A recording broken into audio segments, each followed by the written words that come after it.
Critical decision. The Senate considers the nominee to be health secretary. Why pro-life groups are sounding an alarm. Vaccine milestone. President Joe Biden hails 100 million doses in less than 100 days. Why questions remain about vaccine ethics.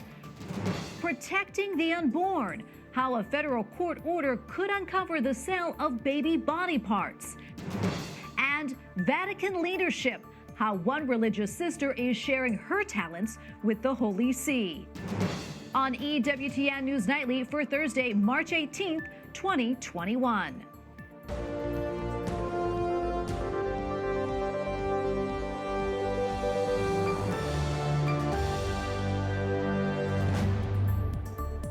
Thank you so much for being with us tonight. I'm Tracy Sable. Despite a nearly unanimous opposition from Republicans, the Senate confirmed Xavier Becerra as U.S. Secretary of the Department of Health and Human Services. His job now is to direct the department currently battling the coronavirus pandemic. But pro-life senators and organizations aimed at protecting human life say it is a major blow. Capitol Hill correspondent Eric Rosales reports. Eric? It certainly is a major blow, Tracy. You know, pro-life senators spoke on the Senate floor prior to the confirmation vote, and they brought up everything about Xavier Becerra's past, everything from the lawsuit that he brought against the federal government involving the Little Sisters of the Poor to not supporting a ban on partial birth abortions. Republicans say that he is too radical and dangerous. Prior to Xavier Becerra's confirmation vote, I asked Minority Leader Mitch McConnell. Leader McConnell, Xavier Becerra is going to be confirmed very soon, possibly this week. Pro-life organizations are very concerned about that. About the qualifications of the current Attorney General of California. Yeah, I think he's uniquely unqualified for that particular position from a variety of different points of view. And I think his success is likely to be quite narrow. And he's not alone. Others say Becerra is not sufficiently experienced in healthcare to lead an agency in coordinating a federal response to the pandemic. Republicans also point to Becerra's record, which includes efforts to challenge bans on abortion as a major red flag, as well as the well-known case, which includes the Little Sisters of the Poor, who argue that they did not need to provide access to contraceptives under the Affordable Care Act.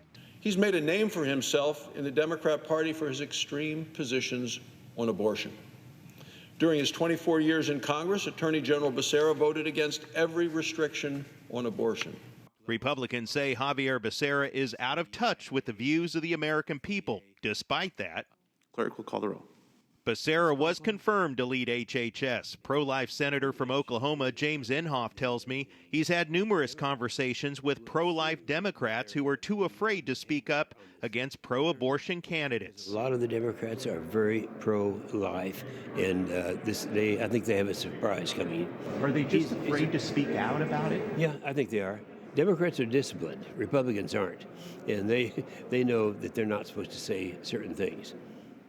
Jeannie Mancini, March for Life president, sent EWTN News Nightly a statement. It reads in part, the confirmation of Xavier Becerra is alarming, given the fact that he has spent his career expanding pro-life abortion, pro-abortion policies and persecuting pro-life groups and individuals. She says her organization, and I also spoke with pro-life senators who say they're going to be watching the actions of Xavier Becerra as the new secretary very closely. Reporting from the Capitol, Eric Rosales, EWTN News Nightly.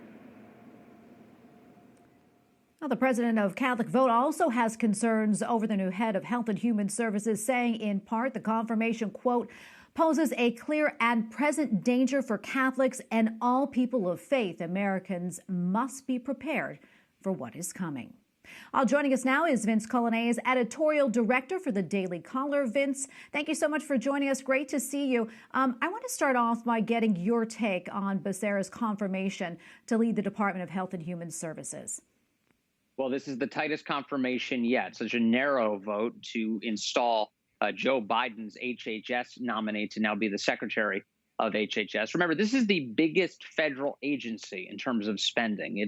It's got a tremendous amount of money and a tremendous number of missions. One of them, of course, is the coronavirus pandemic right now. But ultimately, the goal of HHS is to be life-saving, life-giving. And a lot of pro-life Republicans, certainly, and maybe quietly some pro-life Democrats, have had concerns about the idea of Xavier Becerra becoming the HHS secretary because he spent so much of his career advancing the cause of death, advancing the cause of abortion. And in particular, the cases that he's been involved in really leap off the page. You went through some of them, including the fact that he went after the Little Sisters of the Poor. He attempted to force them to provide contraceptions to a bunch of nuns, also abortion-providing drugs to a bunch of nuns. Additionally, he voted in favor of keeping partial birth abortion in the United States during his time in Congress. And then for people of faith, big concern over his behavior during the last year when in California, the governor sought to shut down all worship services inside of churches. Xavier Becerra, as Attorney General of the state, supported that. He ended up losing in the United States Supreme Court, which said that your First Amendment right cannot be infringed. Yeah, Vince, a lot of concern there, and just rightfully so. What do you think comes next for the pro-life movement and those who advocate for religious freedom as far as Becerra is concerned?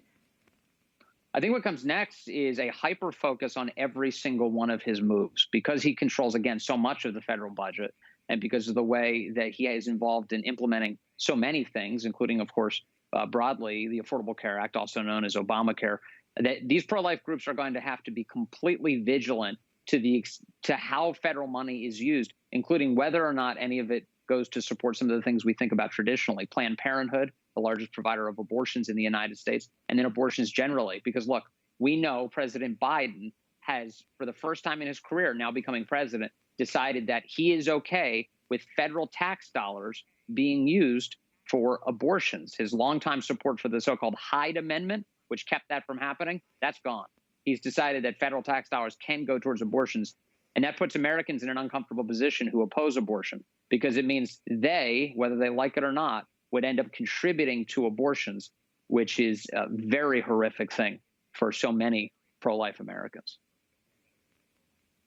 Absolutely. Vince, I want to switch gears just a little bit here. So much is going on in the Capitol these days, as you know. What else are you keeping your eye on? This immigration battle is remarkable that's playing out right now. You've got a White House that is refusing to admit that an ongoing border crisis is indeed a border crisis. They regularly argue semantics. They don't want to call it a crisis. They want to call it a challenge. But the reality is they just sent the Federal Disaster Agency, FEMA, down to the southern border this past weekend. You don't send FEMA unless it's a disaster. This one, according to people who are crossing the border, according to people who watch this really closely, is a man-made disaster because President Biden's immigration policies are seen as so welcoming by Central American migrants that now we have a rush on our southern border. The Biden administration clearly knows it's a problem because they've begun telling their own federal law enforcement agencies not to cooperate with the media, not to provide any information unless that information is channeled through Washington. This is a fraught moment, both politically and just for the country, when we have an out-of-control southern border at the moment. It's not good for anybody. Well, we're going to leave it right there. Thank you so much, Vince. Always great having you on. Vince Coglianese, Editorial Director for the Daily Caller. Thanks again. Thanks so much. President Joe Biden marks a new milestone in the fight against the coronavirus pandemic. The United States is at the point of administering 100 million vaccine doses in the first 100 days of his administration. The news not only fulfills a campaign promise, but also renews questions about vaccine ethics. White House correspondent Owen Jensen reports. Owen. Tracy, this afternoon, President Joe Biden said that 2.5 million shots per day are now going into American arms, but warned that we're not out of this yet. This as pro-life groups clearly point out that one of the vaccines was made using an abortion-derived cell line. President Joe Biden updates the nation on the COVID-19 vaccine rollout. Today, 65% of people aged 65 or older have received at least one shot. The U.S. is set to administer its 100 millionth COVID-19 vaccine since President Biden took office. That milestone shot arriving weeks ahead of the president's target date. We have 3 vaccines approved, as you well know, and of course, there's a rigorous review process by the FDA. There are other vaccines, of course, including AstraZeneca, that are going through the approval process now. Just recently, the president announced by May 1st, all American adults would be eligible for a vaccine. Still, it's not clear everyone will line up. A new poll finds that 42% of Republicans say they probably or definitely will not get the shot, compared with 17% of Democrats. And just yesterday, I asked the White House press secretary about ethical issues with the Johnson & Johnson vaccine. The pro-life group Charlotte Lozier Institute says it was made from abortion-derived cells and calls its approval disappointing given the availability of uncontroversial alternatives. What does the president say to Americans who have ethical concerns about taking some of those vaccines, that it might violate their conscience?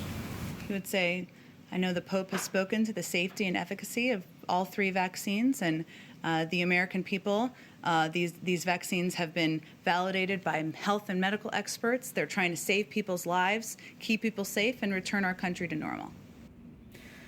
Now, the Holy See has stated if ethical vaccines are not available, then, quote, it is morally acceptable to receive COVID-19 vaccines that have used cell lines from aborted fetuses, but also adds the use of such vaccines does not and should not in any way imply that there is a moral endorsement.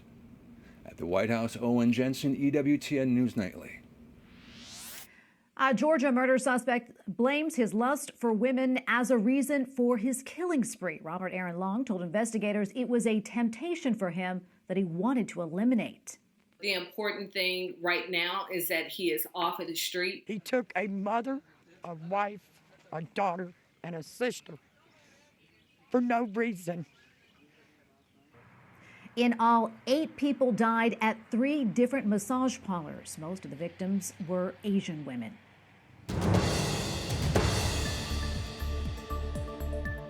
A German sex abuse report released today found 75 cases in which high-ranking church officials neglected their duties. The findings prompted the Archbishop of Hamburg to offer his resignation to Pope Francis. The lawyer who handled the report accused some church leaders in Germany of failing to investigate or report sex abuse cases. The report looked at allegations from over 300 people, mostly young boys. And you can read more about the situation facing the church in Germany by going to CatholicNewsAgency.com. The president of Tanzania, a Catholic, has died. President John Magufuli has not been seen in public since the end of February. He was a prominent skeptic of COVID-19. He was also known as a populist for his anti-corruption efforts in the East African country. President Magufuli died of heart failure. He was 61 years old.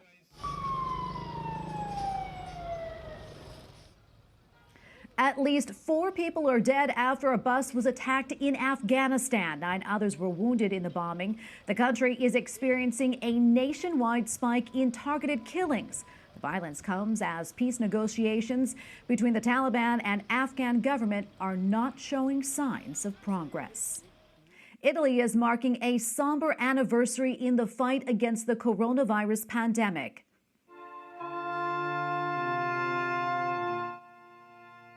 The Italian premier joined people in Bergamo to commemorate the moment 1 year ago when cemeteries were so full that an army convoy had to transport the dead out of the city. Italy has lost more than 100,000 people to coronavirus and still faces lockdowns. Coming up, tracking the sale of baby body parts, how a federal court order could reveal new information. And young Catholics, how relics of Blessed Carlo Acutis offer inspiration.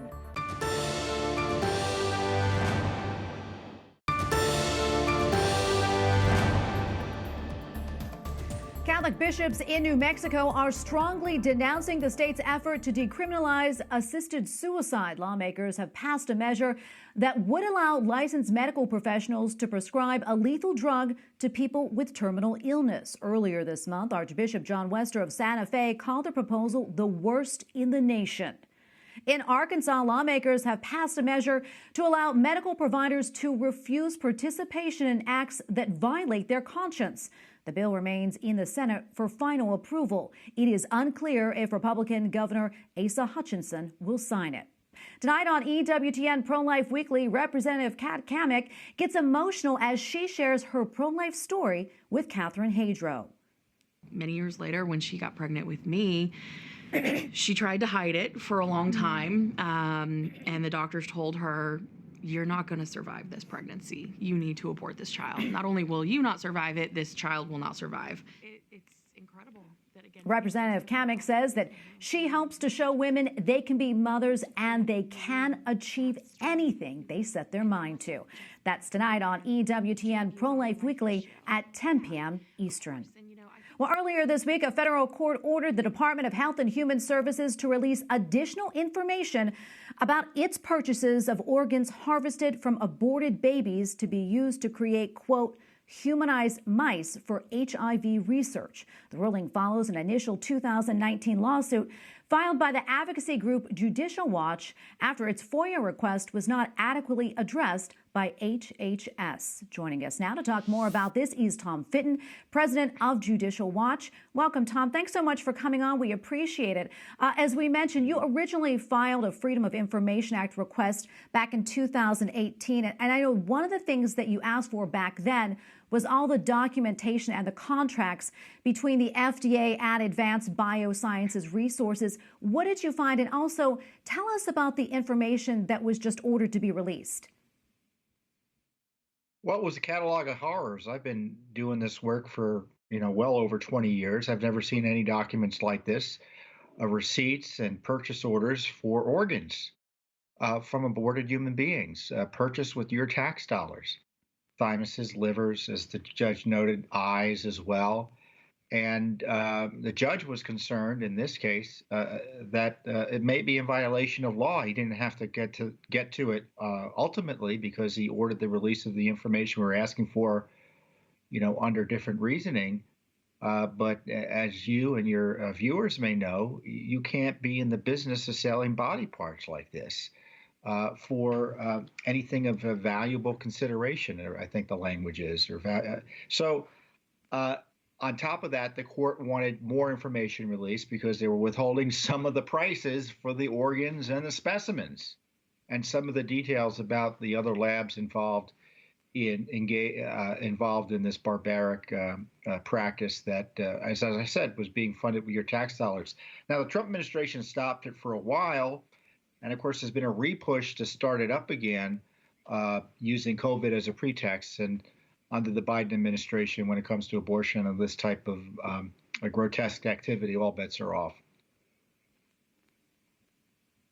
Yeah, Tom, I know in addition to the FDA, the NIH, National Institutes of Health, also bought aborted baby parts from ABR. But where did they get them from? Planned Parenthood. I mean, that's what our understanding is. So this is what abortion's about. In part.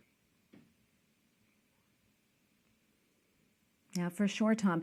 Before we let you go, I also want to talk about what happened today. As you well know, today the Senate confirmed Xavier Becerra as a new Secretary of Health and Human Services. I'd like to get your thoughts on that.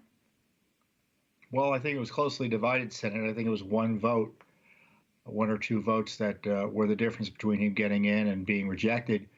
My view was not the president of Planned Parenthood available for this job. It might as well be. This is a political appointment, an extremist on issues of life, other issues related to health care and freedom of conscience.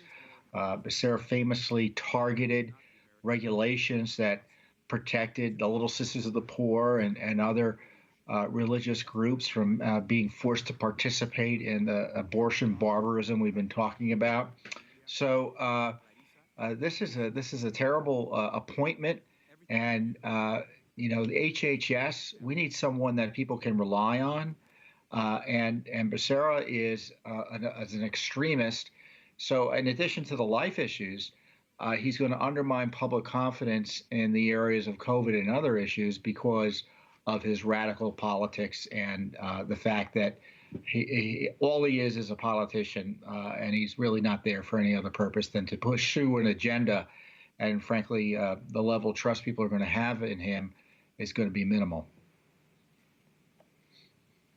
Well, Tom, we appreciate you coming on. Thank you so much for your time today. Tom Fitton, the president of Judicial Watch. Great to speak with you. You're welcome. Thank you for having me. Up next, serving the church. Hear about a religious sister's new role at the Vatican. And inspirational story, how one young man's life may encourage others.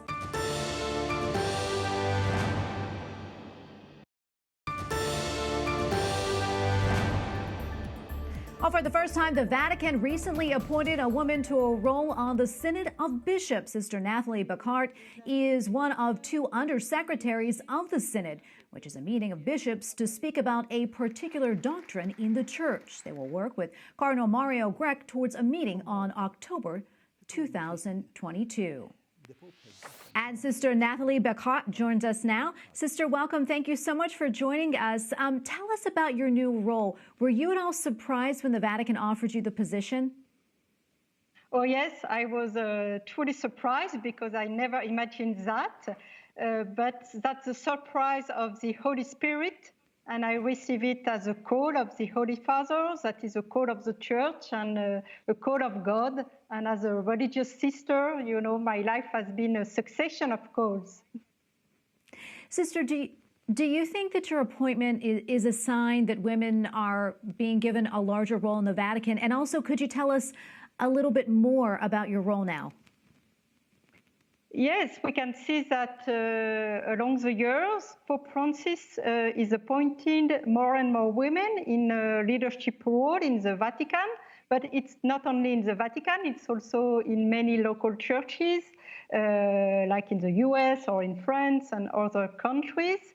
And it was very clear during the last 2 synods, the Synod on Young People and the Synod on the Amazon, that many bishops and cardinals and also auditors calls for more women leadership in the society and in the church. So it's a process, you know, and it's important because women are part of the faithful. And they are part of, they have to give their voice, their gift, their charism, and to share their dreams and their ideas like other members of the people of God. Yeah, it's so important. Sister, tell us, how is the preparation going for the Synod of Bishops of next year?